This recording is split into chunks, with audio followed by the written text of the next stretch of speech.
आप सभी भक्तों को मैं ये बता देना चाहता हूँ कि मनुष्य के लिए सुख, शांति, संपत्ति, सम्मान, संतान, भगवान की भक्ति और मनुष्य के लिए मुक्ति, ये मनुष्य तन के लिए दुर्लभ कुछ भी नहीं है। यदि अगर कुछ दुर्लभ है तो ये मनुष्य का तन पाना ही दुर्लभ है, क्योंकि कहा जाता है कि 84 योनियों के बाद बड़े भाग्य से यह मनुष्य का तन मिलता है। आप सभी भक्तों को मैं बता देना चाहता हूँ कि संसार की बड़ी से भी बड़ी चीज़ को आप प्राप्त कर सकते हैं, लेकिन इन संसार की बड़ी से भी बड़ी चीज़ को प्राप्त करने के लिए आप सबको धर्मयुक्त कर्म करना पड़ेगा।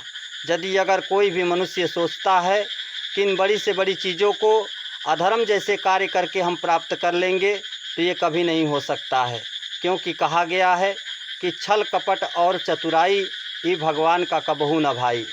एक समय की बात है, माता पार्वती जी अपने रहने के लिए शंकर जी से कह करके एक सोने की लंका बनवाई थी, और उस सोने की लंका को रावण शंकर जी से मांग लिया था। फिर उस सोने की लंका में रावण कभी शांति से नहीं रह पाया, और एक दिन वो सोने की लंका जल के खाक हो गई। भगवान राम ने अपने कर्म के बल से जीतकर माता सीता जी को प्राप्त किए, और उसी माता सीता जी को रावण चुरा करके ले गया, और वो माता सीता जी रावण के लिए काल बन गई।